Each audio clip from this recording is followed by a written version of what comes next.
Gloire à l'Éternel, notre Dieu, notre Père. Shabbat Shalom à tous. Bienvenue au nom de à l'école de Yeshua. Bienvenue donc à ce Shabbat qui est le troisième Shabbat donc du troisième mois. Et le deuxième Shabbat après la fête de la Pentecôte, après Shavuot messianique. Remettons ces quelques instants à l'Éternel, notre Dieu, notre Père. Père très saint, nous te rendons grâce en le précieux nom de Yeshua, et tends ta main bienfaisante. Nous voici, Seigneur, devant toi. Parle, Seigneur. Ô Dieu Tout-Puissant, étends ta main bienfaisante sur chacun de nous au travers de ton Fils bien-aimé Christ Yeshua, sur chacun de nous, sur notre famille, sur tout ce que tu mets sur notre route à la gloire de ton Saint-Nom. Étends ta main bienfaisante, renouvelle-nous, fortifie-nous. Oui, Seigneur, après cette Pentecôte, cette Shavuot messianique, Seigneur, que ton onction, oui, nous lave, nous purifie, nous sanctifie, nous fortifie, afin que nous puissions être les témoins que toi tu veux, à la gloire de ton Saint-Nom. Nous te rendons grâce dans le précieux nom de Yeshua, ton Fils bien-aimé. Alléluia. Amen. Bienvenue donc à tous à cet enseignement.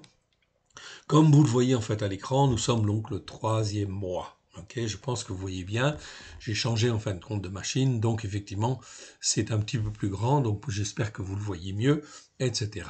Ok, bon, donc on verra. J'attends en fait aussi les commentaires.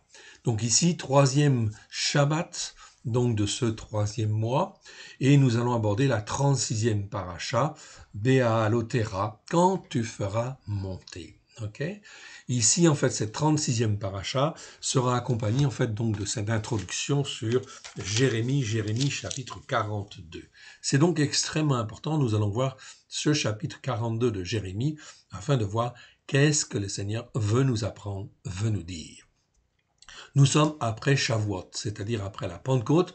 Donc, eh bien maintenant, nous sommes revêtus normalement de l'onction du Seigneur afin d'être ses témoins de vérité à la gloire de son Saint-Nom dans un monde qui est en fin de compte perdu, qui est perdu en fait à droite et à gauche dans toutes sortes en fin de compte de croyances, de dénominations, etc., mais qui ne sont pas fondées, en fait, inscrits forcément sur la Torah, les prophètes et les psaumes. C'est ça qui est extrêmement important.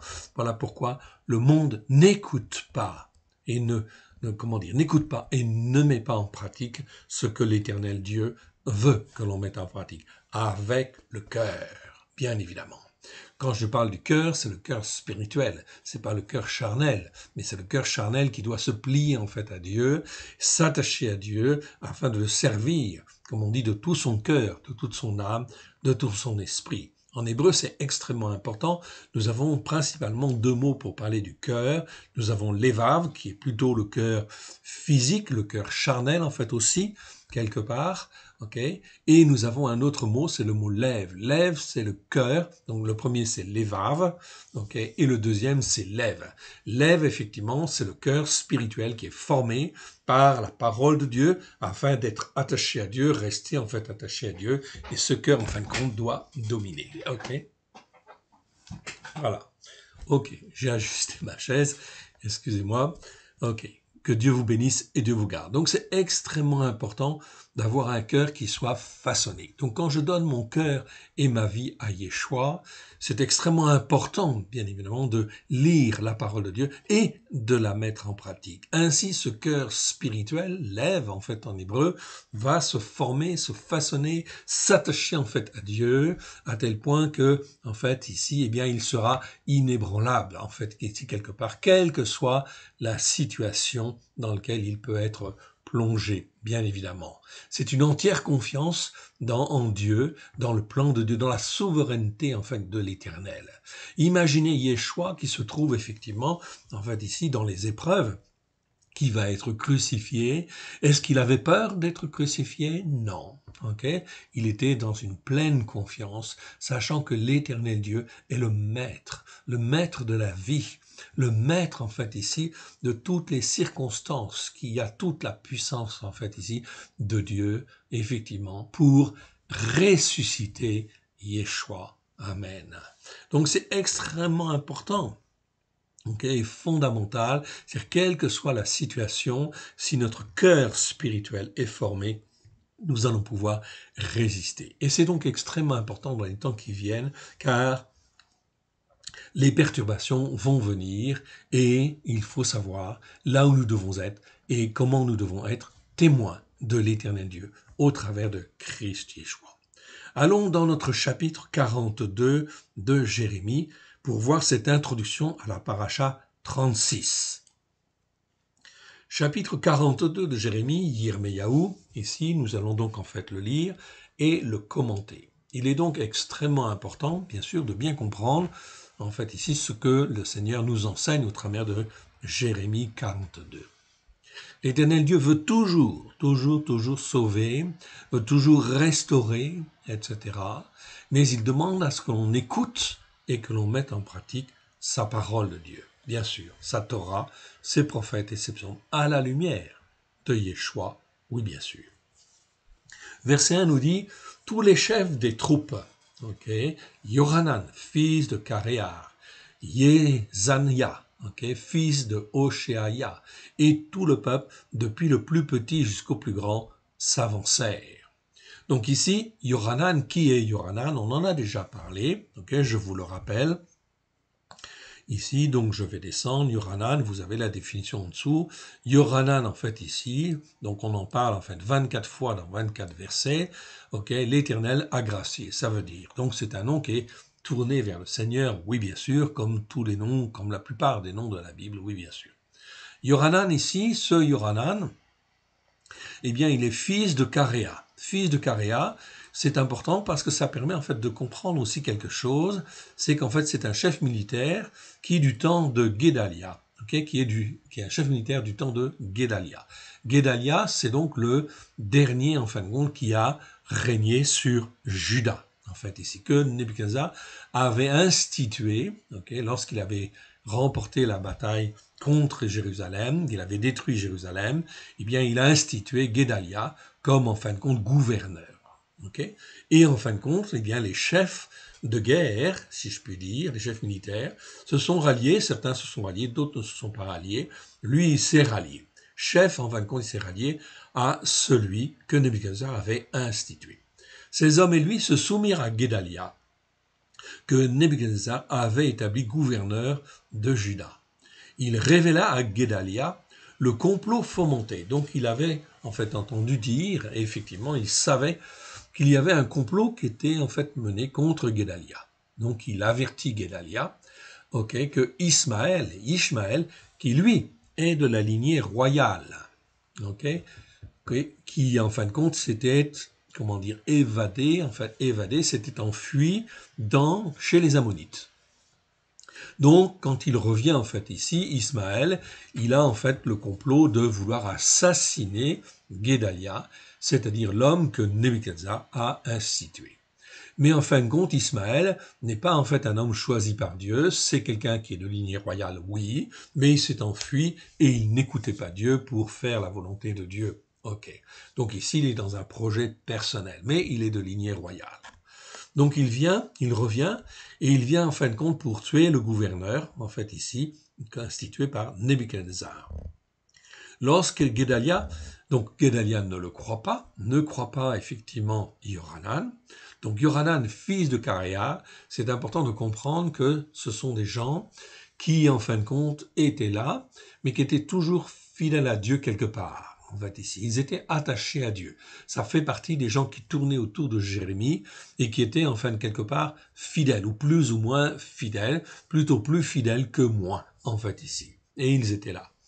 Donc, ils étaient là pour, en fin de compte, ici, autour de Guédalia. Lorsque Guédalia fut assassiné, on l'a vu dans le dernier chapitre, parce qu'il n'avait pas tenu compte de l'avertissement de Yohanan, Yohanan se mit à la tête de ceux qui voulurent venger l'assassinat de Guédalia. Plus tard, il conseilla la descente en Égypte et y conduisit les survivants de Juda, malgré l'opposition de Yirmeyahu. C'est justement ce que ce chapitre va nous raconter. Donc on voit en fait ici que Yohanan, en fin de compte, il a été fidèle d'une certaine manière, mais il n'est pas forcément attaché à Dieu comme en fait on le devrait, en fait ici. Il a des faiblesses. Donc Yohanan, fils de Kara, Jézania, fils de Hoshéaïa, et tout le peuple, depuis le plus petit jusqu'au plus grand, s'avancèrent.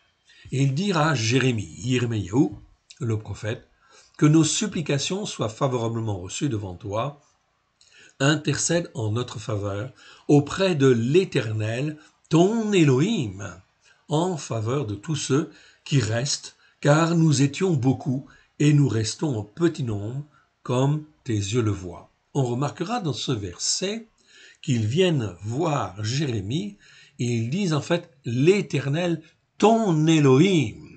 Ils ne disent pas en fait l'Éternel, notre Élohim. Donc on voit déjà qu'il y a un petit quelque chose qui ne va pas en fait ici. Donc va consulter l'Éternel, ton Élohim, en faveur de tous ceux qui restent, car nous étions beaucoup et nous restons en petit nombre, comme tes yeux le voient. Donc c'est très important parce qu'on voit ici la foi, en fin de compte, ici, des hommes qui parlent. Verset 3. Et que l'Éternel, ton Élohim, là ils disent aussi ton Élohim, nous montre la voie que nous devons suivre et que nous avons à faire. Yirmeyahu, Jérémie, le prophète, leur dit, j'entends. Voici, je vais prier l'Éternel, votre Élohim. Donc ici il dit, votre Élohim. Il dit pas notre Élohim non plus, parce qu'il a senti en fait quelque chose qui en fait n'était pas juste dans la question effectivement de ces hommes qui viennent le voir. Donc l'Éternel, ton Élohim, nous montre la voie que nous devons suivre et que nous avons à faire. Yirmeyahu, le prophète, leur dit, j'entends.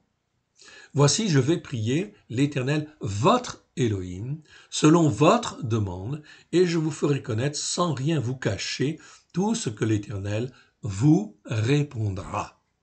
Donc on peut être sûr en fait ici que Jérémie, il va prier, il va poser les questions et il va avoir la réponse parce qu'il a l'habitude de parler, c'est un prophète, il a l'habitude de parler avec l'Éternel et effectivement d'avoir des réponses et de savoir interpréter en fait aussi les réponses d'une manière très claire, comme si en fait Dieu lui parlait directement, tout simplement.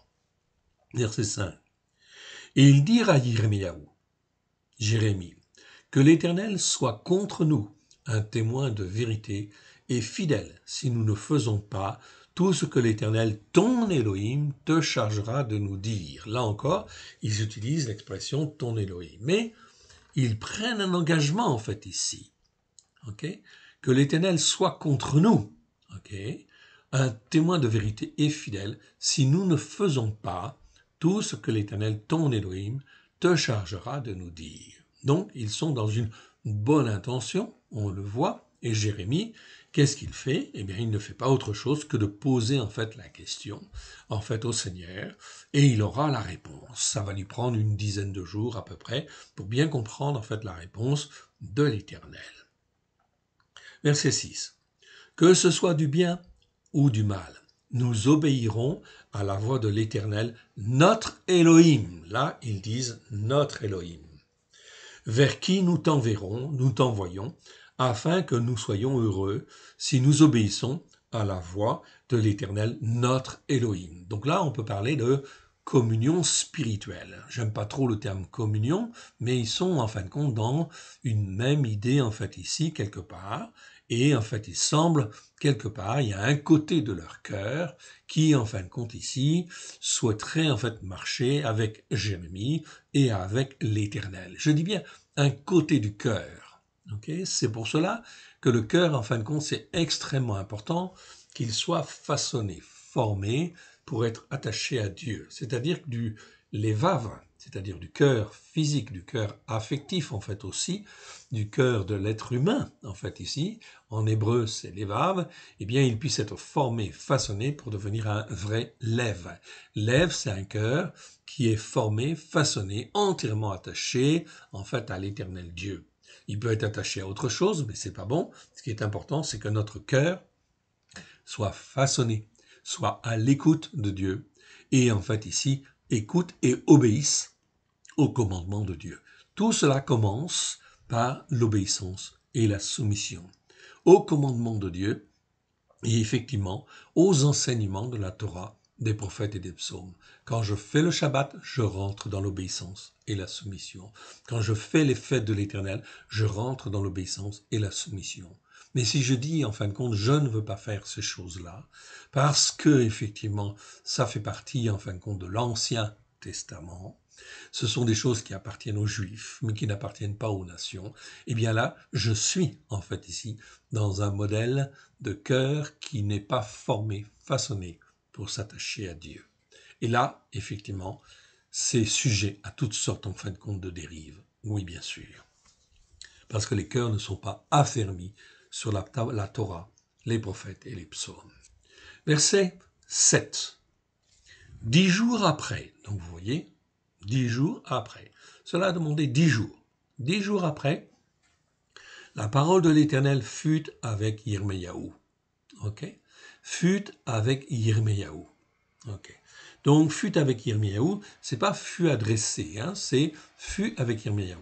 Donc ici, quand on dit la parole de l'Éternel fut avec Yirmeyahu, on peut supposer et penser en fait très clairement, quand on a l'expression ici, la parole de l'Éternel, eh bien en fin de compte que c'est Yeshua lui-même qui parle et qui en fin de compte est avec Yirmeyahu pour lui dire ce qu'il faut faire, ce qu'il faut dire, comment en fait il faut conduire les choses. L'expression la parole de Dieu ou la parole de l'Éternel, c'est bien effectivement un titre qui appartient à Yeshua lui-même, car Yeshua est la parole de Dieu et la parole de l'Éternel.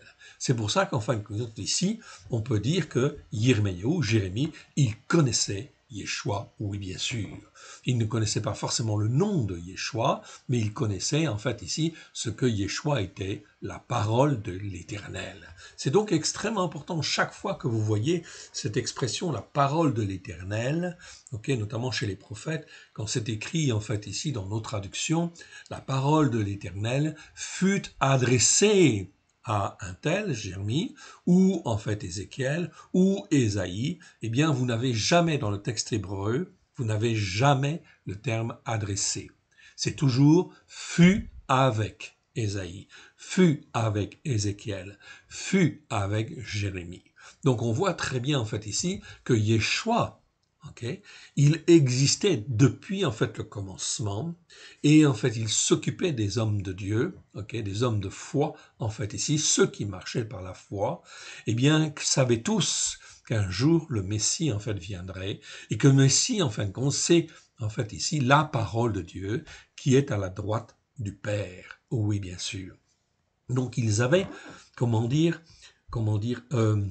l'identité en fait ici d'un être spirituel qui était proche de Dieu et qui était la droite de l'Éternel, tout simplement. Ok, à droite de l'Éternel, mais qui était la droite de l'Éternel. Donc celui qui agissait auprès des hommes de Dieu, auprès en fait d'Abraham, de Yitzhak, de Jacob, de David, de Moshe, des prophètes, etc.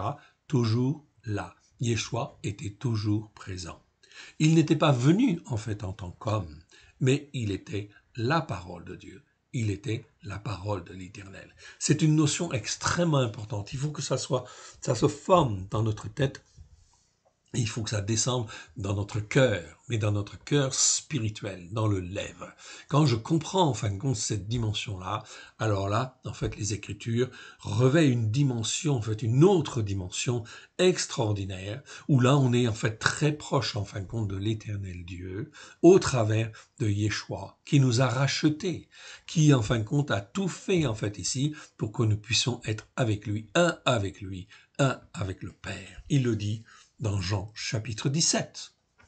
Et ça, c'est bien la volonté, en fait, ici, de Dieu le Père, et c'est bien la volonté de Yeshua. Il le dit dans Jean 17, il le dit, je leur ai donné ma gloire, afin que eux soient un, comme nous sommes un. Voilà donc, en fait, ici, ce qui est très important, c'est de rentrer dans une dimension spirituelle, d'unité spirituelle, avec l'éternel Dieu, au travers de Christ Yeshua. Est-ce possible? Oui, la réponse est oui. L'Écriture nous le dit. L'Écriture, en fait, nous le confirme et l'Écriture nous apprend justement à rentrer dans cette dimension spirituelle extraordinaire. Verset 8. Jérémie, Yirmiyahu, appela Yohanan, fils de Karéa, et tous les chefs des troupes qui étaient avec lui, et tout le peuple, depuis le plus petit jusqu'au plus grand. Donc, Jérémie, il ne cache rien, et il dit, en fait ici, parce qu'il a la réponse, eh bien, il va en parler. Il leur dit, ainsi parle l'Éternel, l'Élohim d'Israël, le Dieu d'Israël, vers qui vous m'avez envoyé pour que je vous lui présente vos supplications. Alors il va dire très clairement ici, si vous restez dans ce pays, je vous rétablirai, je ne vous détruirai pas, je vous planterai et je vous arracherai, car j'ai souffert de chagrin, le malheur que je vous ai fait, en fait ici. J'ai souffert de chagrin à cause du malheur que je vous ai fait. On pourrait mieux dire en fait ici comme ceci. Je corrige en fait devant vous parce que c'est en fait beaucoup mieux. À cause du malheur que je vous ai fait.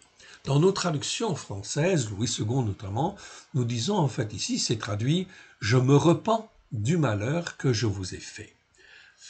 Ça pose un problème de traduire par « je me repens », car ça veut dire que Dieu il s'est trompé, et non, Dieu ne se trompe jamais. Mais en réalité, le mot, en fait, ici, je vous le montre, petit h, on va aller le voir, le voici, je vous l'éclaire, en fait, ici, c'est le verbe, en fait, naram. Le verbe naram, ici, c'est un verbe qui existe 108 fois dans 99 versets, et il est conjugué au nifal et au parfait. Ça veut dire que c'est un passif, donc il a été, en fait, ici, dans une situation particulière. Donc, il a été rempli de compassion, donc il a été rempli de compassion ou avoir compassion, ça veut dire regretter en fait aussi, ça veut dire souffrir de chagrin, ça veut dire, on pourrait le dire se repentir, mais c'est pas bon en fin de compte de dire cela, en fait ici, changer de sentiment, se laisser fléchir, etc. Donc ici, on pourrait traduire mieux pour dire j'ai regretté ou j'ai souffert de chagrin parce que j'ai dû appliquer en fait ici mes jugements contre le pays que j'aimais. Et jamais je n'ai voulu qu'il en fait aille dans ce sens-là. Mais ils ont persévéré dans la désobéissance. Ils ont persévéré dans la désobéissance et l'insoumission pour ne pas écouter et pour ne pas mettre en pratique. Mais Dieu, en fin de compte, à un moment donné, il est obligé, en fait, ici, d'agir. Pourquoi? Parce qu'il ne peut pas permettre ad vitam aeternam, c'est-à-dire éternellement, que l'homme soit dans le péché ou reste dans le péché. C'est donc là quelque chose de très très important. Donc ici, c'est mieux de traduire « j'ai souffert de chagrin ». Oui, l'Éternel a souffert de chagrin d'avoir dû juger son peuple. Donc il a regretté, oui bien sûr, à cause du malheur. Donc là on parle bien de malheur. Malheur en fait ici c'est le mot ra'a, je vous l'ai montré en fait déjà, je vous le remontre en fait encore ici, vous l'avez là, vous en avez une définition en fait ici. Je l'agrandis parce que vous n'allez pas le voir trop ici, c'était écrit en trop petit. C'est le mot ra'a, dont j'ai déjà en fin de compte parlé, évidemment. Et le mot ra'a, en fait, ici, eh bien, c'est un mot féminin et ça vient du mot ra, tout simplement. Donc, ra'a, resh, aïn, et, ça vient effectivement, en fin de compte, du mot ra, resh, aïn, qui, en fin de compte, existe 663 fois dans 623 versets. Enfin, les deux vocalisations, en fait, existent sous la même référence dans les versets strong. Donc, il faut les retrouver. Et nous les avons retrouvés dans tel verset, c'est marqué ra. Ra, ça veut dire mal, mauvais. Et en fin de compte, dans d'autres versets, c'est ra'a, en fait, ici. Eh bien, nous avons parcouru, nous avons recherché tous ces versets. Dans ces 623 versets, eh bien, nous savons exactement lesquels, où c'est écrit ra'a et non pas ra, tout simplement. Eh bien, en fait, chaque fois quand on parle du mot ra'a, cela nous parle en fin de compte surtout de malheur. Donc ra, ça veut dire effectivement mal, mauvais, et ra'a, ça nous parle toujours en fin de compte de malheur. Il est classé dans le même numéro Strong, effectivement, dans, en fin de compte, les grammaires que nous avons, ok, avec l'adjectif ra, qui veut dire mal, mauvais. Cependant, okay, nous avons retrouvé 284 fois, en fait, cette variante de cet adjectif avec la lettre E en finale, ra, a. Sur les 284 versets, je crois que j'avais déjà fait ce commentaire, je le redis, car il est extrêmement important, ce mot-là. Extrêmement important, et nous allons le rencontrer, oui bien sûr. Nous allons le rencontrer sur les 284 fois où on le trouve dans les Écritures. Il se trouve 70 fois dans le livre de Jérémie, Yirmeyahu. Et chaque fois, on doit le traduire par malheur. Voici en fin de compte ici, dans le livre de Yirmeyahu, tous les versets concernés ici, nous les avons donc en fait ici mentionnés, en fait ici. Simplement à titre indicatif. Bon, il n'y a pas les 70, mais il y a un certain nombre de versets en fait ici. Jérémie 1,14 par exemple, c'est du septentrion que vient la calamité en fait ici. Ce mot ra'a est traduit dans certains versets par calamité, mais c'est mieux de dire malheur. Du reste, on va le retrouver dans d'autres versets traduits par malheur, et c'est mieux. Dans Jérémie 4,6, en fait ici, eh bien, qu'est-ce que nous voyons? Je fais venir du septentrion le malheur. Là, c'est bien traduit. Là, pourtant, on est dans la traduction second. Parfois, c'est calamité, parfois, c'est malheur. Donc, c'est très important ici. On parle de malheur. Et c'est extrêmement important, en fait, ici, de bien comprendre cela. Car nous sommes en 2022, et effectivement, avec le Covid-19, depuis en fait un peu plus de 3 ans maintenant, eh bien tout cela, ce sont des malheurs qui arrivent effectivement sur les nations, les différents pays, sur les peuples, justement, pour en fait, on monte ici, en fait, secouer les hommes et les femmes et les ramener à Dieu s'il est possible. Oui, bien sûr.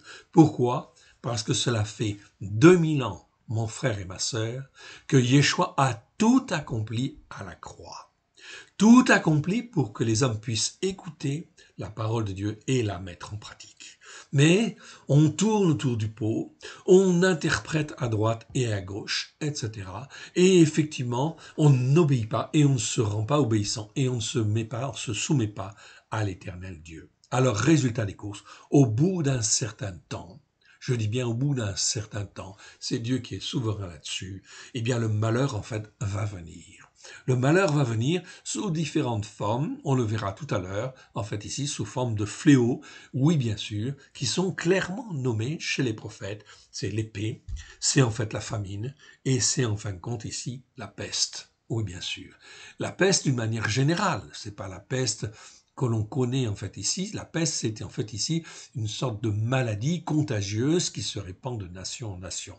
Qu'est-ce que le Covid en réalité? C'est une peste. C'est une peste moderne qui en fait n'est là que pour en fait interpeller les hommes et les femmes afin qu'ils se tournent vers le seul Dieu unique et vrai. Est-ce que vous voyez après 3 ans, en fin de compte, que les hommes et les femmes se tournent en fait vers l'Éternel? Non, malheureusement. Il y a endurcissement en fin de compte du cœur de l'homme qui ne veut pas écouter et qui ne veut pas se soumettre en fait à l'Éternel Dieu. On rentre enfin dans une phase extrêmement terrible de malheurs qui vont s'accroître. Oui, bien sûr.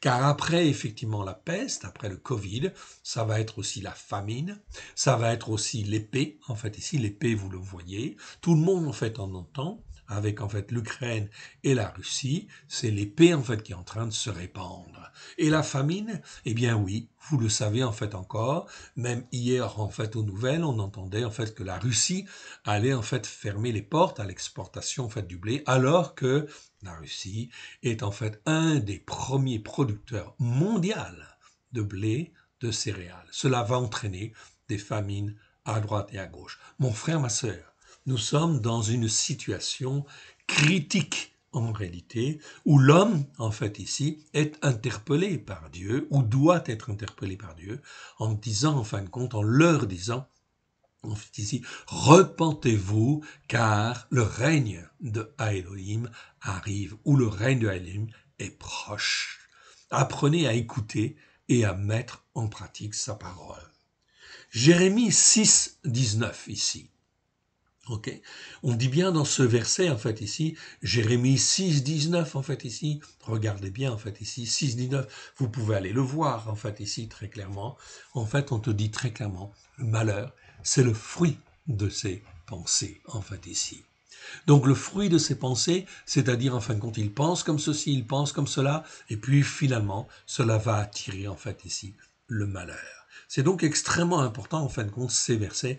Vous pouvez les parcourir en fait ici. Jérémie 25, 32. En fait là, il mourra est traduit par calamité, mais c'est mieux de le traduire par malheur. Le malheur ici, regardez, c'est bien écrit en fait ici. Ok, regardez bien en fait ici. Ok. Jérémie 25, 32, ok. Le malheur va de nation en nation, et une grande tempête s'élève des extrémités de la terre. Et il faut lire jusqu'au verset 38. Je ne vais pas lire en fait ici, ce serait trop long. Okay, mais vous pouvez le faire. C'est donc extrêmement important. Jérémie 26, 3. 26, 3, ok, peut-être écouteront-ils, reviendront-ils chaque homme de la voix, en fait, qui attire sur lui le malheur, en fait, ici. Okay? Donc, on le voit très bien. Alors, je me laisserai fléchir du malheur que j'avais pensé leur faire à cause de la méchanceté morale et spirituelle, okay, de leurs actions. Donc ici, même chose, c'est le mot roa en fait ici qui apparaît. Roa en fait c'est traduit, c'est mal traduit en fait ici dans nos Bibles. Ok, c'est traduit en fin de compte ici tout simplement par méchanceté. Il y a un autre mot pour méchanceté. Le mot roa, c'est toujours la méchanceté morale et spirituelle. C'est beaucoup plus important en fin de compte ici. Ok, c'est la méchanceté morale et spirituelle, on va dire, ou intellectuelle, si vous voulez. Ok, peu importe. Ici, c'est la méchanceté qui consiste à ne pas écouter et à ne pas mettre en pratique. C'est donc extrêmement important. Ici, je continue en fait ici. Okay, vous avez Jérémie 29, 11. Car je connais les projets que j'ai formés sur vous, déclaration de l'Éternel, projet de paix et non de malheur. Donc là, on voit que c'est vraiment clair. Afin de vous donner un avenir et une espérance. Donc l'Éternel Dieu se positionne très clairement encore aujourd'hui. Quiconque se repent, quiconque veut venir vers lui, je dis bien quiconque, qu'il soit juif ou non juif, et qui veut écouter et mettre en pratique sa Torah, les enseignements de la Torah, des prophètes et des psaumes, celui-là, Dieu veut l'écouter et va l'écouter, quelle que soit la situation dans laquelle il est aujourd'hui. C'est donc extrêmement important. Jérémie, en fait, 29, 11, en fait, ici. Car je connais les projets que j'ai formés sur vous, déclaration de l'Éternel, projets de paix et non de malheur, afin de vous donner un avenir et une espérance.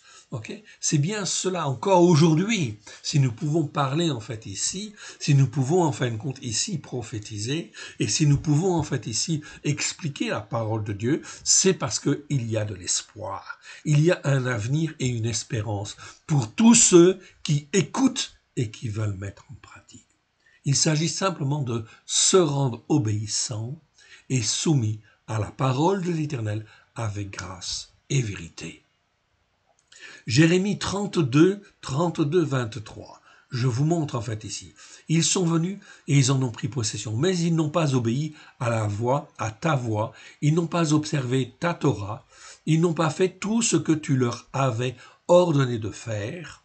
C'est alors que tu as fait fondre sur eux tous ces malheurs. Okay? Donc là, vous voyez bien en fait ici, c'est vraiment très très clair, très explicite en fait ici. Okay? Il n'y a pas à tourner autour du pot en fait ici, on est bien effectivement ici dans le problème. Or, quand nous regardons à droite, nous regardons en fait à gauche, nous regardons les actualités, est-ce que les hommes et les femmes se posent en fait les bonnes questions? Non. Ils pensent à partir en vacances, okay, dès qu'il y a un peu de soleil, etc. Et en fait, ils pensent à ne plus vivre en fait ce qu'ils ont vécu avec le Covid-19, etc. Mais est-ce que les uns et les autres se posent les bonnes questions? Non, malheureusement. Verset, en fait, ici, Jérémie 32, 42. Je prends un petit peu de temps sur ces, en fin de compte, ici, 70 versets que l'on a effectivement dans Jérémie. Ok, je prends un petit peu de temps sur ces quelques versets pour bien le voir, en fin de compte, ici, et bien comprendre. Jérémie 32, 42. Ici. Ok. Car ainsi parle l'Éternel. Okay. De même que j'ai fait venir sur ce peuple tous ces grands malheurs. Donc on a des exemples concrets dans la Bible qui sont clairement en fait explicités. Qu'est devenu en fait Israël? Qu'est devenu en fait Juda? Eh bien en fait l'Éternel dit en fait ici, car ainsi parle l'Éternel, de même que j'ai fait venir sur ce peuple tous ces grands malheurs, de même je ferai venir sur eux tout le bien que je leur promets. Jérémie 35, 15. Revenez chacun de la voie qui attire le malheur, en fait, ici. C'est vraiment très clair. Est-ce que Dieu est un menteur? Non. Dieu, en fin de compte, il dit très clairement ce qu'il a envie de dire. Et en fin de compte, il s'engage. Oui, bien sûr. Jérémie 35, 17. Me voici, je fais venir sur Yehuda, Juda, et sur tous les habitants de Jérusalem, Jérusalem, tous les malheurs que j'ai annoncé sur eux parce que je leur ai parlé et qu'ils n'ont pas écouté parce que je les ai appelés et qu'ils n'ont pas répondu, en fait, ici. C'est vraiment très clair, ici. Okay. Et on voit en fin de compte aussi le Covid qui, en fait, touche un certain nombre de nations aujourd'hui et elles ne savent pas comment s'en sortir parce qu'elles sont loin de la parole de Dieu. Oui, bien sûr. Jérémie 36, 3 ici. Quand la maison de Yehuda, Juda, entendra tous les malheurs, en fait ici, que je pense lui faire, peut-être reviendront-ils chacun de la voie qui attire sur eux le malheur. Alors, je pardonnerai leur iniquité et leur péché. Dieu, en fin de compte, ici, nous parle très clairement au travers de Jérémie. On continue avec le chapitre 36, en fait ici, 36,7. De la voie qui attire sur eux le malheur. 36, 31. Tous les malheurs dont j'ai été, dont je les ai menacés, sans qu'ils aient voulu m'écouter. On voit donc bien dans le chapitre 36 ici, on l'avait déjà en fait ici étudié, et bien effectivement, on parle en fin de compte très clairement de ces malheurs. Jérémie 39, 16. Voici, je fais venir sur cette ville les choses que j'ai annoncées en fait ici, que j'ai annoncées en fait pour leur malheur et non pour leur bonheur en fait ici, très clairement, etc. Donc d'autres versets en fait ici, Jérémie en fait ici 40.2, lire en fin de compte du Jérémie 42 à 4, Jérémie libéré par Nebuchadnezzar dit l'Éternel ton Elohim, a annoncé ses malheurs contre ce lieu, etc. Jérémie 41, 11, Jérémie 45, 5, Jérémie 49, 23, Jérémie 51, 24, vous pouvez aller voir. Également Jérémie 44, 27, Jérémie 49, 37, Jérémie 51, 1, 70 versets dans Jérémie nous en parlent d'une manière claire et explicite, oui bien sûr. Alors est-ce que les cœurs veulent écouter pour mettre en pratique? Non, c'est pas parce que les malheurs viennent que les gens en fin de compte écoutent. Cela peut leur permettre de poser des questions, oui bien sûr, mais encore faut-il en fait se poser ces questions. Or, en fait, aussi, il semble que l'on soit bien effectivement dans un aveuglement, si je puis dire, certain, en fait, ici. Ce qui pose, en fin de compte, ici, un problème grave. Donc, verset 10, si vous restez dans ce pays, je vous y établirai. Donc, l'Éternel dit très clairement, le Dieu du ciel, le Dieu de la terre, répond très clairement à travers la bouche de Jérémie, si vous restez dans ce pays, je vous y établirai. Je ne vous détruirai pas, je vous planterai et je ne vous arracherai pas, car j'ai souffert de chagrin à cause du malheur que je vous ai fait. L'Éternel Dieu n'aime pas le malheur qu'il répand. Ce qu'il veut, c'est le Dieu de la vie. Ce qu'il veut, c'est donner la vie.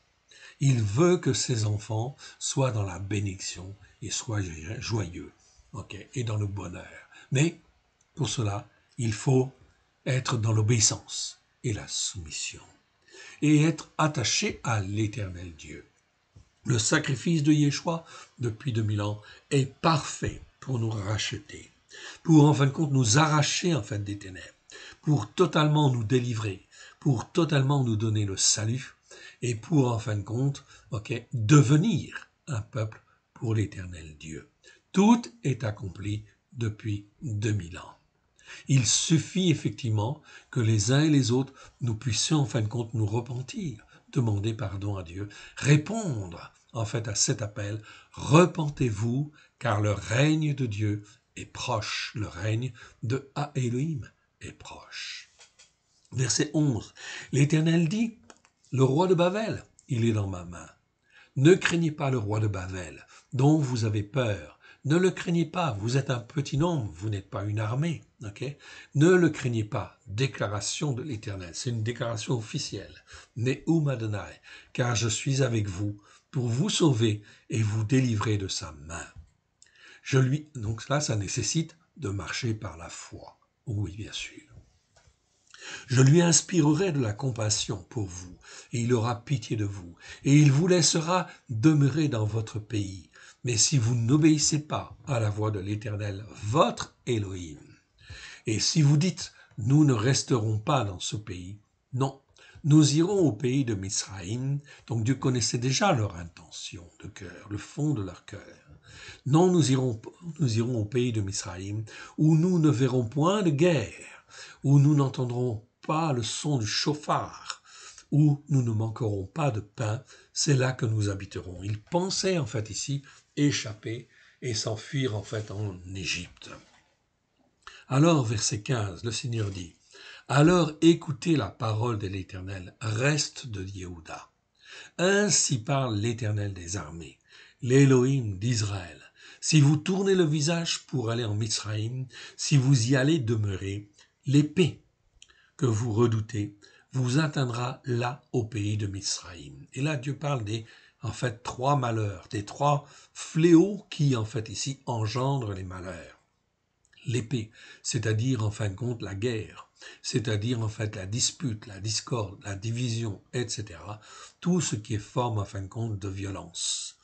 L'épée que vous redoutez vous atteindra là au pays de Mizraïm. La famine, deuxième fléau, ici, que vous craignez s'attachera à vous, là en Mizraïm, et vous y mourrez. Tous les gens, tous ceux qui tourneront le visage pour aller en Mizraïm, afin d'y demeurer, mourront par l'épée, par la famine et par la peste. En fait ici, troisième fléau.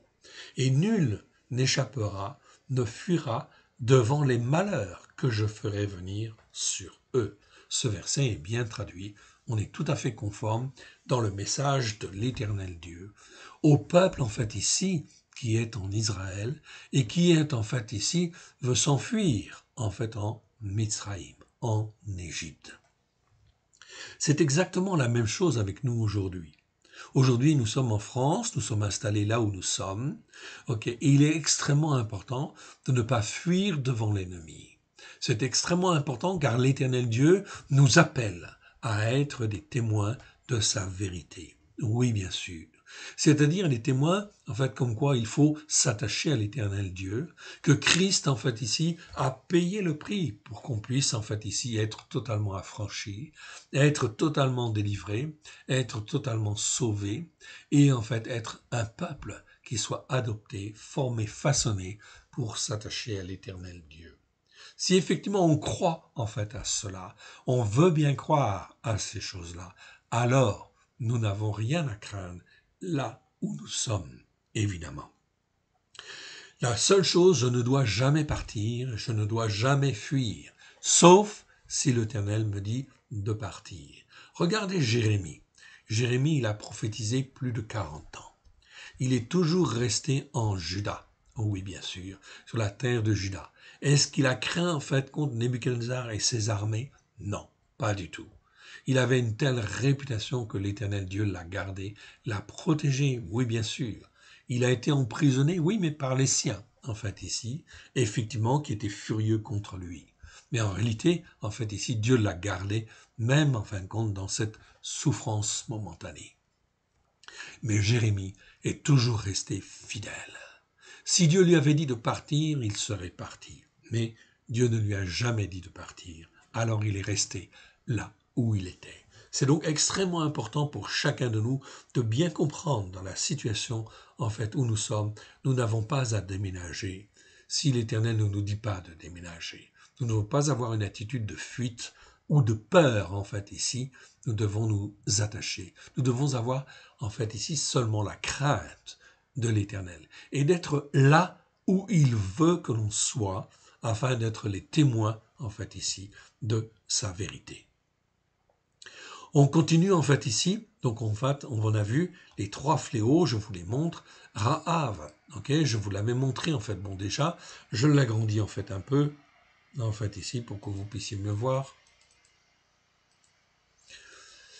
Donc Raav en fait ici, ok, vous le voyez en fait à l'écran ici, ok.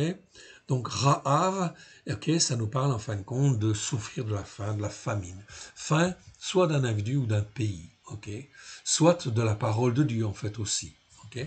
Et ça existe effectivement donc dans différents versets. Vous en avez quelques exemples ici, comme Genèse en fait 12:10, il y eut une famine dans le pays, et Abraham descendit en Égypte pour y séjourner, car la famine était grande dans le pays. Okay. Donc ici, on voit bien effectivement le mot famine. Famine en fait ici, que vous pouvez en fait repérer. Et en fait ici, je ne l'ai pas mis en fait en vert ici, c'est un oubli, bon c'est pas grave. Ok, donc ici, ça doit être normalement en fait en vert. Ok, très bien. Car la famine était grande dans le pays. Jérémie, en fait, 26:1. En fait, ici, il y eut une famine dans le pays, outre la première famine, en fait, qui eut lieu du temps de Abraham. Donc, il y a eu plusieurs, en fait, famines. On le voit, en fait, ici. Ok, mais là, c'est, en fait, ici, au temps de Yisrak. Donc, dans ces cas-là, effectivement, si le Seigneur nous dit de partir, eh bien, il faut partir, oui, bien sûr. Il faut toujours, en fait, apprendre à être attaché à Dieu afin de servir de témoin là où il veut, comme il le veut. Ok? On continue, en fait, ici. Ok? Donc, Isaac, vous le voyez, en fait, ici, dans ce verset.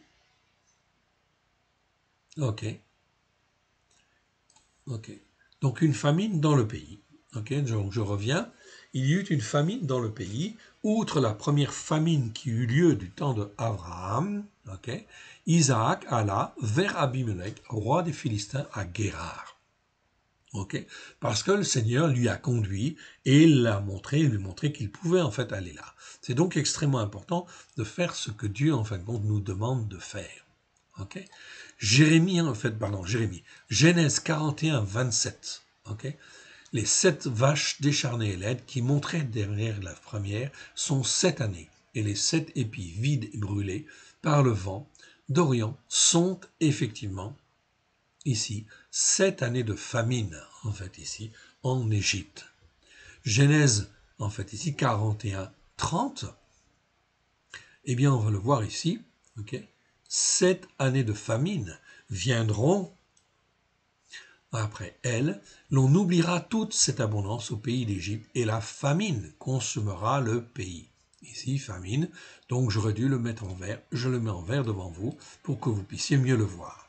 Jérémie 41, 31, ok, on continue, cette famine, ici, qui suivra sera si forte qu'on ne s'apercevra plus de l'abondance dans le pays. Okay.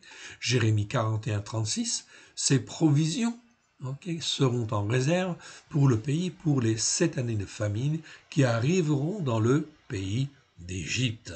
En fait ici, ok. Dans le pays, afin que le pays ne soit pas consumé par la famine. Donc on voit que dans tous ces cas de fléau, il convient bien sûr au travers de la prière de s'attacher à Dieu, d'apprendre à poser en fait des questions et d'attendre les réponses. Et quand j'entends en fait une réponse, j'obéis. Ok, j'apprends à obéir et j'apprends à me soumettre. Donc on ne fuit pas si Dieu ne nous dit pas de fuir ou de partir, en fait, ici. Donc, dans ce cas-là, ce n'est pas une fuite. On part simplement parce que Dieu nous a dit de partir. Jérémie 41, 50, avant les années de famine, il naquit, etc. Bien, bref, on voit ici le problème de la famine. Donc, ce mot-là existe 101 fois dans, en fait, 88 versets. Donc, il y a des cas où on doit partir, d'autres cas où on doit rester. Okay? Les gens qui vivent en France, en général, n'ont pas à fuir la France, non. Sauf, en fin de compte, non, il ne faut pas fuir. Il faut partir seulement, si Dieu nous dit de partir, eh bien, il faut partir. Okay? Et la France deviendra une terre de conflit, une terre où l'épée, en fait, ici, va se répandre, plus que la famine, en fait, en réalité. L'épée, c'est en fait ici le deuxième fléau, c'est le mot dévers. Dévers, en fait, que je vois ici, 49 fois dans 48 versets. Ici, selon les racines hébraïques anciennes, ce mot désigne l'idée de quelque chose qui se propage de proche en proche, qui rend triste et calamiteux, okay, qui sépare. Pardon, dévers, c'est pas l'épée. Hein, dévers, c'est la peste en réalité. Okay, qui sépare, qui isole, qui contamine. Ce mot est très souvent traduit par peste dans les Écritures, sauf dans la 5e plaie d'Égypte, okay, parce qu'il est traduit en fin de compte ici par mortalité. Bon, c'est en fait ici la même idée, mais c'est en réalité comme une peste en réalité. Donc, ce mot veut dire, ok, aussi pestilence, fléau, épizootie, maladie du bétail, fièvre absteuse. Ce sont des fléaux graves qui se répandent comme des jugements, mais aussi comme un appel à la repentance. Okay. Un des mots grecs qui serait les plus proches est nosos. Nosos, c'est en fin de compte un mot qui existe 12 fois dans 11 versets. Maladie, en fin de compte, c'est traduit par maladie dans la version seconde. Bailly, en fait, nous dit parle de maladie, épilepsie, démence, égarement d'esprit, folie. Donc, c'est des maladies physiques ou des maladies, en fait, intellectuelles au niveau du cerveau. Chassante parle de maladie, peste, calamité. Ok. Fléau précisant que la plus grande des maladies, c'est la déraison. Comme dans Jérémie 14, 12, s'ils jeûnent, je n'écouterai pas leurs supplications. S'ils offrent des holocaustes et, en fait, ici, des offrandes, je ne les agréerai pas, car je veux les détruire par l'épée, par la famine et par la peste. Okay, donc ça, c'est très important. Ici, donc la persévérance à la désobéissance et à l'insoumission entraîne l'épée, la famine et la peste. Ou comme dans Osée chapitre 13, verset 14, je les racheterai de la puissance du séjour des morts. Ok, voyons ce verset. Je les racheterai de la puissance du séjour des morts. Ok, je les délivrerai de la mort, aux morts où est ta peste, en fait, ici. Ok, donc c'est le mot des vers. Séjour des morts, où est ta destruction, mais le repentir se dérobe à mes yeux.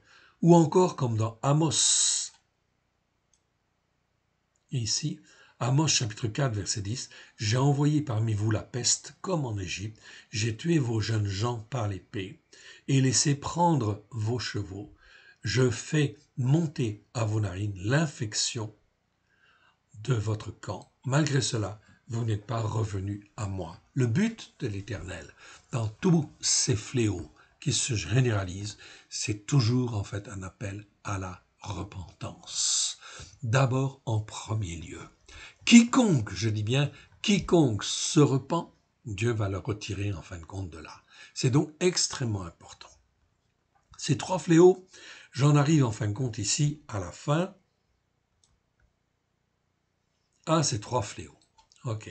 Ces 3 fléaux, donc on les retrouve en fait assez souvent.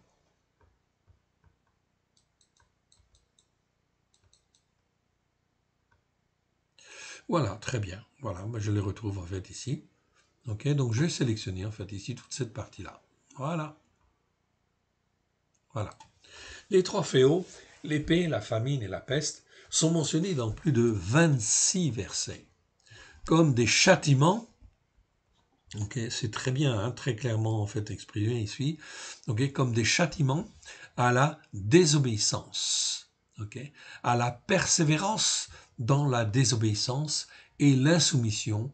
Ok, donc à la désobéissance et l'insoumission qui perdurent aux enseignements de la Torah. C'est donc très important de bien comprendre cela. Car aujourd'hui, quand nous regardons les actualités ou nous regardons ce qui se passe, est-ce que vous voyez que les hommes, en fait, ils écoutent ou veulent se soumettre à l'Éternel Dieu? Non. On est dans la désobéissance et l'insoumission aux enseignements, en fait, ici, à refuser les enseignements de la Torah. Le résultat, en fait, ici, c'est que les hommes et les femmes sont sur une voie de malheur. Inévitablement. Voici, en fin de compte, ici, les 26 versets où se trouvent, en fin de compte, ici, ces trois fléaux. 2 Samuel 24, 13. L'Éternel envoie le prophète Gad vers David. Gad alla vers David. Veux-tu 7 années de famine, dans ton pays, ou bien 3 mois de fuite devant tes ennemis, qui te poursuivront, ou bien 3 mois de jours de peste dans ton pays? David choisira la peste, pensant en fin de compte ne pas tomber entre les mains des hommes. Mais résultat des courses, eh bien il va y avoir énormément en fin de compte ici de morts, effectivement. Cependant, en fin de compte, 70 000 hommes. 70 000 hommes vont périr. C'est écrit dans 1 Chronique chapitre 21, verset en fait ici 14. Les fléaux en fait ici que nous voyons en fait ici se retrouvent en fin de compte assez fréquemment dans en fin de compte le livre de Jérémie, si ma mémoire est bonne. Voilà. Donc ici on a 15 versets. Dans le livre de Jérémie, 15 fois dans le livre de Jérémie, on va retrouver en fin de compte ces trois fléaux. Ici, en fait, Jérémie 14, 12. S'ils jeûnent, je n'écouterai pas leurs supplications. S'ils offrent des holocaustes et des offrandes, je ne les agréerai pas, car je veux les détruire.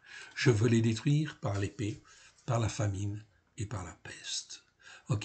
Donc ici, Dieu a opéré sur son propre peuple, ces jugements, parce qu'ils ont persévéré à ne pas écouter les enseignements de la Torah, des prophètes et des psaumes. Aujourd'hui, le monde, même le monde chrétien, en fait, ici, est-ce qu'il est là pour écouter et mettre en pratique la Torah, les prophètes et les psaumes? Non. On déforme, on tourne en fait, on déforme les choses et en fait on continue à faire le dimanche, on continue à faire les fêtes dites chrétiennes qui sont les fêtes instituées par l'empereur romain Constantin et on néglige les fêtes de l'Éternel, notamment celles de l'automne, fêtes de Teroua, fêtes de Kippour, fêtes de Sukkot, toutes ces fêtes-là en fait sont annulées, comme si elles n'étaient pas, en fait elles n'avaient pas de raison d'être. Jérémie, en fait, ici, je continue, en fait, avec Jérémie, Jérémie, en fait, ici, jugement de Dieu devant la persistante à résister de Sédécias et de la ville. Nous avons donc bien des exemples ici.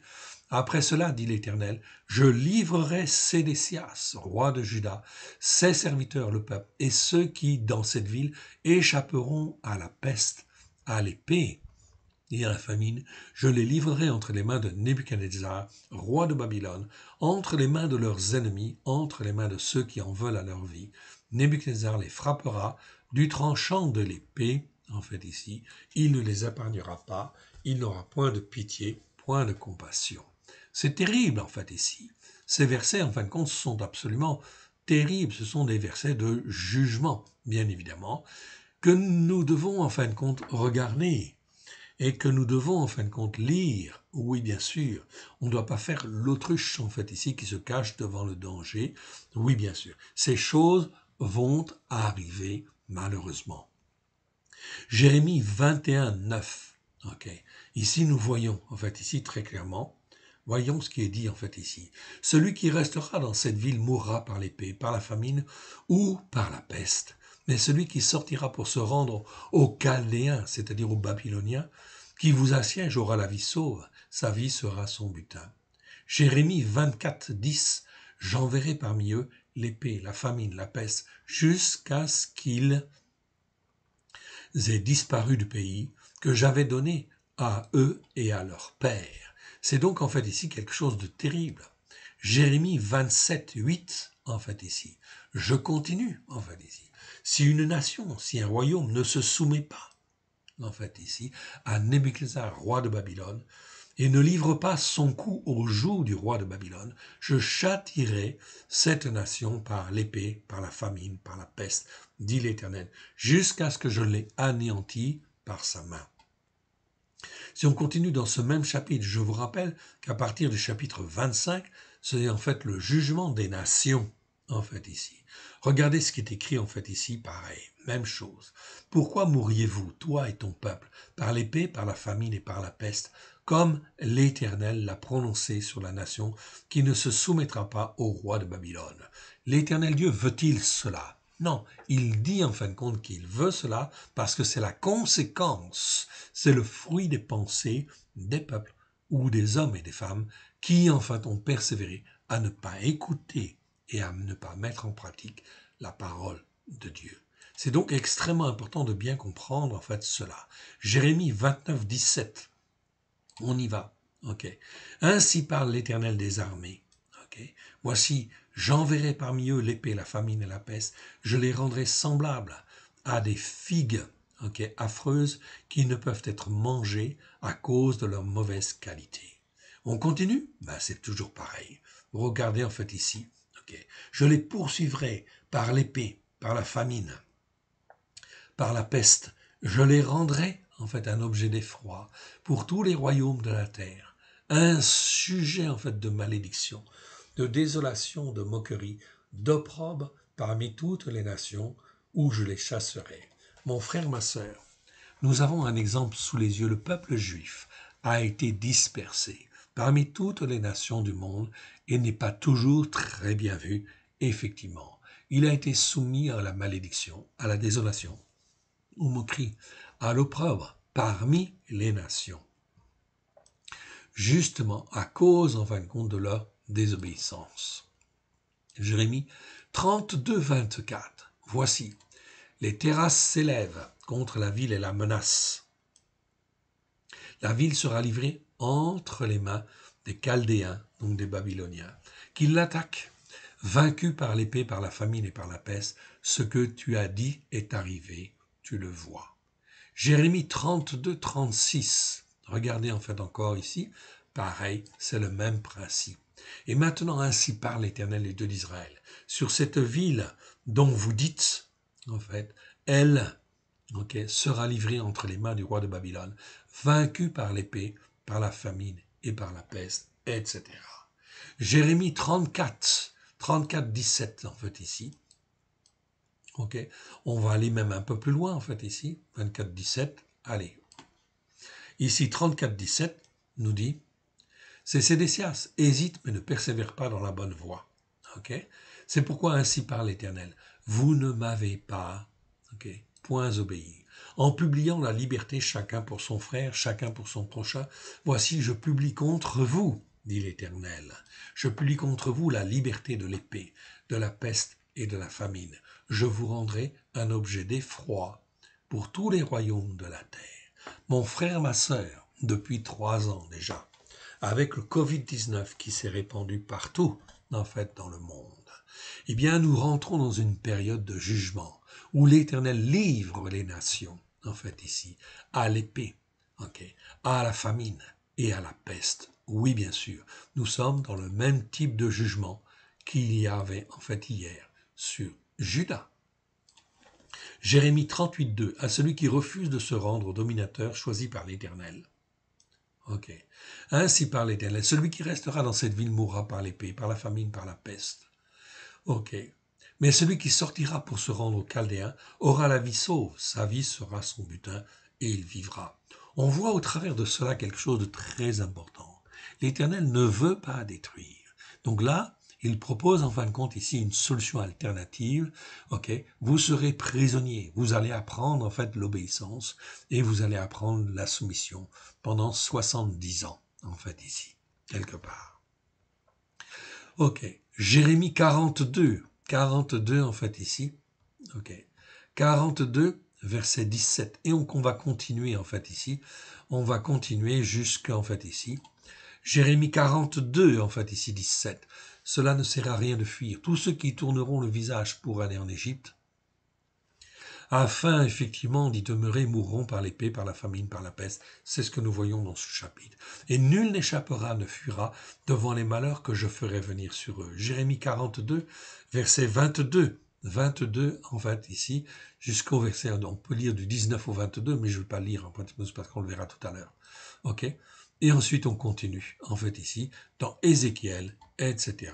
Mais je ne vous les, en fait, je ne vous les lis pas. Vous pourrez, en fait, ici, les lire, en fait, vous-même, si vous le voulez, en fait, ici. Voilà. J'ai agrandi, en fait, ici. Vous pourrez donc, en fait, les lire. Je reviens donc, en fin de compte, à mon chapitre, ici, de Jérémie. Voilà, verset 17. Tous les gens qui tourneront le visage pour aller en Misraïm, afin d'y demeurer, mourront par l'épée. Ok. Par la famine, par la peste, et nul n'échappera, ne fuira devant les malheurs que je ferai venir. Quand, en fait, ici, le jugement de Dieu est là, et le jugement de Dieu est là aujourd'hui, en 2022, sur les nations. Ne croyez pas que c'est fini pour la France. Ok, nous allons effectivement vivre des périodes très difficiles, ou même peut-être même de guerre civile, en fait ici, de guerre sociale et de guerre civile, ok, de guerre politique quelque part. La France va être effectivement très sollicitée. Pourquoi? Parce que la France, en fait, en hébreu, c'est le mot tsarfat. Ça veut dire, en fin de compte, le creuset où l'on fonde des idées. La France était destinée à être une nation qui devait montrer l'exemple aux autres nations. Voilà pourquoi, en fait, la France n'a pas rempli son rôle comme il convenait.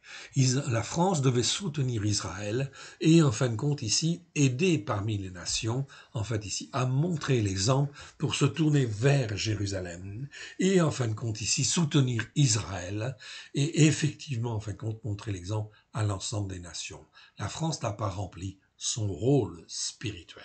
Voilà pourquoi l'Éternel dit aujourd'hui, repentez-vous, car le règne de Elohim est proche. Et que, en fait, ici, l'épée, la famine, la peste vont se répandre et vont toucher les uns et les autres. Tous ceux qui ne se repentent pas. Tous ceux qui, en fin de compte, ici, ne veulent pas revenir à l'Éternel. On continue et on termine, en fait, ici, ce chapitre 42 par les versets 18 à 22, en fait, ici. Car ainsi parle l'Éternel des armées, l'Élohim d'Israël, de même que ma colère et ma fureur se sont répandues sur les habitants de Jérusalem, de même ma fureur se répandra sur vous. C'est comme si l'Éternel nous parlait aujourd'hui. De la même manière, en fait, ici. Si vous fuyez, si vous n'écoutez pas, si vous ne mettez pas en pratique, pour obéir et vous soumettre, alors ma colère et ma fureur se répandra sur vous. Et si vous allez en Mitzraïm, c'est-à-dire si vous allez n'importe où, si vous fuyez à droite ou à gauche, pas la peine de faire la France, vous serez livré à l'exécration, à l'épouvante, à la malédiction, à l'opprobre. Vous ne reverrez plus ce lieu, dit l'Éternel, aux Juifs de l'époque qui sont partis, qui partiront en fait en Égypte. Et cela va se réaliser. Ok, donc ici, c'est très important. On voit ici ma colère. Ma colère, c'est af en fait en hébreu. Et fureur, c'est réma. C'est donc très important ces mots-là. Quand en fait ici la fureur s'exerce, alors là, ça devient très grave. Ça devient extrêmement grave, parce que ça veut dire que l'on n'a pas écouté. On n'a pas mis en pratique. Et on a persévéré dans la désobéissance et dans le fait de ne pas mettre en pratique. Alors, Dieu dit en fin de compte, je vous livrerai à l'exécration. C'est quoi l'exécration? L'exécration, eh bien, en fin de compte, c'est ceci. En fait, ici, très clairement, c'est quoi? C'est Allah, Alot, en fait, au pluriel. C'est en fait, comment dire, ça peut être un serment, ça peut être une malédiction, exécration, c'est-à-dire un sentiment d'horreur extrême. C'est le fait d'être rejeté, d'être mal vu, d'être en aversion, en fait, extrême. Comme le peuple juif répandu parmi les nations a été dans beaucoup de nations, justement, un peuple mal vu, un peuple rejeté, un peuple pris en aversion. Donc livré à l'exécration, ça veut dire en fin de compte ici, en fait, livré à l'aversion en fin de compte des autres. À l'épouvante, tout le monde connaît. L'épouvante, en fait, ici, c'est très clair. C'est un mot qui est très fort, hein. C'est le mot shama, en fait, ici. Ça parle d'épouvante, d'horreur, en fait. Vous serez livré à l'horreur, ok, à l'épouvante, à la malédiction. Malédiction, c'est en fait ici Kelala. Kelala, en fait ici, ça nous parle de malédiction. Un mot qui existe 33 fois dans 33 versets, c'est la malédiction. C'est quelque chose qui dure en fin de compte dans le temps, et on ne peut rien faire contre ça, si ce n'est en fin de compte se repentir, afin que Dieu puisse lever la malédiction. Oui, bien sûr. Donc c'est toute forme de choses, en fait ici, qui en fait engendrent en fait des très mauvaises choses, toutes sortes en fait donc de catastrophes. Vous avez en fait les versets là. Si vous voulez en fin de compte les voir et les lire, vous pouvez aller les lire, si vous le voulez. À l'opprobre en fait ici, également en fin de compte ici, c'est-à-dire l'opprobre, c'est la honte, c'est le reproche, c'est le mépris, c'est l'insulte en fait ici. Donc Dieu promet une situation de vie catastrophique. Verset 19. Reste de Yehuda. L'Éternel vous dit, n'allez pas en Mitzraïm. Sachez que je vous le défends aujourd'hui. C'est donc bien un ordre de l'Éternel. Ok. Donc ici, c'est extrêmement important d'apprendre à obéir. Vous avez menti à votre âme, car vous m'avez envoyé à l'Éternel, votre Elohim, en disant, intercède en notre faveur, afin que l'Éternel, notre Elohim, auprès de l'Éternel, notre Elohim, fais-nous connaître tout ce que l'Éternel, notre Elohim, dira, et nous le ferons. Je vous l'ai déclaré aujourd'hui, mais vous n'écoutez pas la voix de l'Éternel, votre Elohim, ni tout ce qu'il m'a chargé de vous dire. Sachez maintenant que vous mourrez par l'épée, par la famine et par la peste. On retrouve effectivement les trois choses, en fait ici les trois fléaux. Dans le lieu où vous allez, vous y demeurez, pour y demeurer. Si vous fuyez en Égypte, vous allez mourir par la peste, par la famine, et par l'épée. C'est donc extrêmement important de comprendre qu'il faut s'attacher à Dieu et rester attaché à Dieu. Écoutez les enseignements de la Torah avec grâce et vérité. On va terminer par une petite prière. Merci Seigneur de ta bonté, de ta fidélité. Ta parole est la vérité. Pardon Seigneur pour la dureté de notre cœur.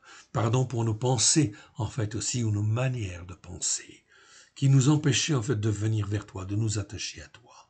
Nous te demandons sincèrement pardon au nom de Yeshua, en fait ton Fils bien-aimé. Nous te demandons pardon, nous déposons à tes pieds nos péchés, nos transgressions, nos iniquités, nos manquements, nos faiblesses, nos doutes, nos erreurs, nos raisonnements erronés, Seigneur, notre orgueil. Nous venons vers toi, humblement. Et nous voulons te dire, Père très saint, étends ta main bienfaisante sur chacun de nous, au travers de Christ Yeshua, montre-nous le chemin dans lequel tu veux que nous marchions, afin que nous puissions te servir, toi le seul vrai Dieu, et celui que tu as envoyé. Amen. Ce que l'Éternel Dieu demande, c'est qu'on se repente. Repentez-vous, car le royaume de l'Éternel, le royaume de Elohim est proche. Il va venir sur la terre. Et enfin, ici, les fléaux vont se répandre de plus en plus. Voilà. En fait, si nous voulons être gardés, protégés, être les témoins que l'Éternel Dieu, dans cette période de trouble qui va venir, alors il convient de se fortifier, de se rendre obéissant et de se rendre soumis en écoutant et en mettant en pratique, en faisant le Shabbat, en faisant les fêtes de l'Éternel déjà. En fait, c'est une première chose. Et en apprenant, en fin de compte, à écouter et à mettre en pratique le reste des enseignements de la Torah, des prophètes et des psaumes, à la lumière de Yeshua, avec grâce et vérité. Que l'Éternel Dieu vous bénisse et vous garde, dans le précieux nom de Yeshua, son Fils bien-aimé. Amen.